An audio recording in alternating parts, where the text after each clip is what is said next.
ಬಾಣಂತಿ ಸಾವಿನ ಬಗ್ಗೆ ಕಾರಣ ಪತ್ತೆ ಮಾಡುವಲ್ಲಿ ಯಶಸ್ವಿಯಾಗಿದ್ದೇವೆ. ಗುಣಮಟ್ಟದ ಔಷಧಿ ಖರೀದಿಗೆ ಕ್ರಮ ಕೈಗೊಂಡಿದ್ದೇವೆ ಎಂದು ವೈದ್ಯಕೀಯ ಶಿಕ್ಷಣ ಸಚಿವ ಡಾಕ್ಟರ್ ಶರಣಪ್ರಕಾಶ್ ಪಾಟೀಲ್ ಹೇಳಿದರು. ಪ್ರತಿ 2 ಜಿಲ್ಲೆಗೆ ಕ್ವಾಲಿಟಿ ಡ್ರಗ್ ಅನ್ನು ಟೆಸ್ಟ್ ಮಾಡಲು ಲ್ಯಾಬ್ ನಿರ್ಮಾಣಕ್ಕೆ ಕ್ರಮ ವಹಿಸಲಾಗಿದೆ. ಗುಣಮಟ್ಟದ ಔಷಧ ಖರೀದಿಗೆ ಕೆಟಿಡಿಪಿಯ ಕಾಯ್ದೆಯಡಿ ಕ್ರಮ ಕೈಗೊಳ್ಳಲು ಸೂಚನೆ ನೀಡಲಾಗಿದೆ ಎಂದರು. ಪತ್ರಕರ್ತರ ಪ್ರಶ್ನೆಗೆ ಉತ್ತರಿಸಿ, ಕೋವಿಡ್ ಸಮಯದಲ್ಲಿ ಯಂತ್ರ ಹಾಗೂ ಔಷಧ ಖರೀದಿ ಸಂಬಂಧ ನಮ್ಮ ಇಲಾಖೆಯಿಂದ ಸರ್ಕಾರಕ್ಕೆ ವರದಿ ಸಲ್ಲಿಸಲಾಗಿದೆ. ಜಸ್ಟಿಸ್ ಉಮಾ ಕಮಿಟಿ ಕೂಡ ವರದಿ ಸಲ್ಲಿಸಿದೆ. ನಮ್ಮ ಇಲಾಖೆಯಿಂದ 2 ಎಫ್ಐಆರ್ ಮಾಡಲಾಗಿದೆ. ಸಮಗ್ರ ತನಿಖೆಯ ಬಳಿಕ ಕಾನೂನಾತ್ಮಕ ಕ್ರಮ ಕೈಗೊಳ್ಳುತ್ತೇವೆ ಎಂದು ಹೇಳಿದರು.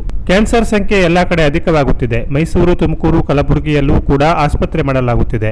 ಈ ಭಾಗದಲ್ಲಿ ರೋಗ ಹೆಚ್ಚಾಗಿದೆ ಎಂದು ನಿರ್ಮಾಣ ಮಾಡುತ್ತಿಲ್ಲ. ವಿಕೇಂದ್ರೀಕರಣದಿಂದ ಆಸ್ಪತ್ರೆ ಮೇಲಿನ ಒತ್ತಡ ಕಡಿಮೆಯಾಗುತ್ತದೆ. ಜನರಿಗೂ ಸಮೀಪವೇ ಚಿಕಿತ್ಸೆ ಸಿಗುತ್ತದೆ ಎನ್ನುವುದಾಗಿದೆ ಎಂದರು. ನೋಡಿ, ಮೈಸೂರಲ್ಲಿ ಮಾಡ್ತಾ ಇದ್ದೀವಿ, ಅಲ್ಲಿನೂ ಕೂಡ ಈಗ ಫೌಂಡೇಶನ್ ಆಗಿದೆ. ಮೈಸೂರಲ್ಲಿ ಕೂಡ ನಡೀತಾ ಇದೆ. ತುಮಕೂರಲ್ಲಿ ಮಾಡ್ತಾ ಇದ್ದೀವಿ, ಮತ್ತೆ ಮಂಡ್ಯದಲ್ಲಿ ಮಾಡ್ತಾ ಇದ್ದೀವಿ. ಕಲಬುರಗಿಯಲ್ಲಿ ಈಗಾಗಲೇ ಕೆಲಸ ಮಾಡ್ತಾ ಇದೆ. ಮತ್ತೆ ಒಂದು ಬೆಳಗಾವಿಯಲ್ಲೂ ಕೂಡ ಮಾಡಬೇಕು ಅಂತ ಉದ್ದೇಶ ಇದೆ. ಇದು ಕಾರವಾರದಲ್ಲಿ ಅಂತಲ್ಲ, ನಮ್ಮ ರಾಜ್ಯದ ವಿವಿಧ ಭಾಗದಲ್ಲಿ ಮಾಡ್ತಕ್ಕಂಥ ಪ್ರಯತ್ನ ಇದೆ. ಯಾಕಂದ್ರೆ ನೀವು ಇಲ್ಲ ಅಂದ್ರೆ ಏನಾಗುತ್ತೆ, ಎಲ್ಲಾ ರಾಜ್ಯಾದ್ಯಂತ ನಮ್ಮ ಜನರು ಕಿದ್ವೆ ಆಸ್ಪತ್ರೆಗೆ ಬರ್ತಾರೆ. It's a big regional centre, but ಅಲ್ಲಿ ಕೆಲಸದ ಒತ್ತಡ ಬಹಳ ಆಗ್ತಾ ಇದೆ. ಹಾಗಾಗಿ ನಾವು ವಾಂಟ್ ಟು ಡಿಸೆಂಟ್ರಲೈಸ್. ಈಗೇನಂದ್ರೆ 2 ಬಹಳ ಪ್ರಮುಖವಾಗಿರ್ತಕ್ಕಂಥ ಕಾಯಿಲೆಗಳು. ನಮ್ಮ ಸರ್ಕಾರ ಆರೋಗ್ಯಕ್ಕೆ ಹೆಚ್ಚಿನ ನಾವು ಆದ್ಯತೆಯನ್ನ ಮಾನ್ಯ ಮುಖ್ಯಮಂತ್ರಿಗಳು ಮತ್ತು ಉಪಮುಖ್ಯಮಂತ್ರಿಗಳು ಕೊಡ್ತಾ ಇದ್ದಾರೆ. ಅದಕ್ಕೆ ನಾವು Jayadeva institute of cardiology decentralise ಮಾಡಿದ್ದೀವಿ. ಯಾಕಂದ್ರೆ ಎಲ್ಲಾ ಕಾರ್ಡಿಯಾಕ್ ಸೆಂಟರ್ ಇಡೀ ರಾಜ್ಯಾದ್ಯಂತ ಬೆಂಗಳೂರು ಬರ್ತಾ ಇತ್ತು. ಅದರಿಂದ ಅಲ್ಲಿ ಬಹಳ ಕೆಲಸ ಒತ್ತಡ ಆಗ್ತಾ ಇತ್ತು. ನಾವೊಂದು 350 ಬೆಡ್ ಆಸ್ಪತ್ರೆ ಮೈಸೂರಲ್ಲಿ ಮಾಡಿದೀವಿ. 371 ಬೆಡ್ ಆಸ್ಪತ್ರೆ ಕಲಬುರಗಿಯಲ್ಲಿ ಮಾಡಿದೀವಿ. ಬೆಳಗಾವಿಯಲ್ಲೂ ಕೂಡ ಇನ್ನೊಂದು 350 ಬೆಡ್ ಹಾಸ್ಪಿಟಲ್ ಅನ್ನು ಮಾಡ್ತಾ ಇದ್ದೀವಿ.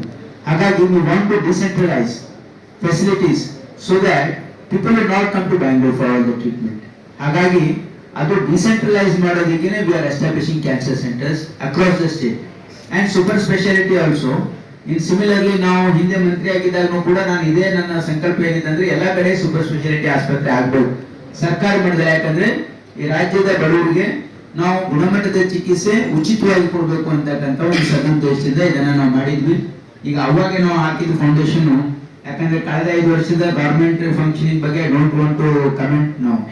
ಸೊ ಬಟ್ ನಾವು ನಮ್ಮ ಕರ್ತವ್ಯ ಏನಿದೆ ನಾವು ಮಾಡ್ತೀವಿ. ಹಾಗಾಗಿ ಕಾಲಬದ್ಧವಾಗಿ ಇದನ್ನ ಕಂಪ್ಲೀಟ್ ಮಾಡ್ತೀವಿ. ನಾವು ಕಲಬುರಗಿ ಈಗಾಗಲೇ Kalaburagi, Mysuru, Belagavi division head quarters ಆಗಿರೋದ್ರಿಂದ ಅಲ್ಲಿ ಮಾಡಿದೀವಿ. ಈಗ ಅದರ ಅಲ್ಲದೆ ನಾವು ಚಿಕ್ಕಮಗಳೂರಲ್ಲಿ ಮಾಡ್ತಾ ಇದ್ದೀವಿ, ಬಳ್ಳಾರಿಯಲ್ಲಿ ಮಾಡ್ತಾ ಇದ್ದೀವಿ, ರಾಯಚೂರಲ್ಲಿನೂ ಕೂಡ ಆಲ್ರೆಡಿ ಒಪೆಕ್ ಆಸ್ಪತ್ರೆ ಪ್ರಾರಂಭ ಆಗಿದೆ.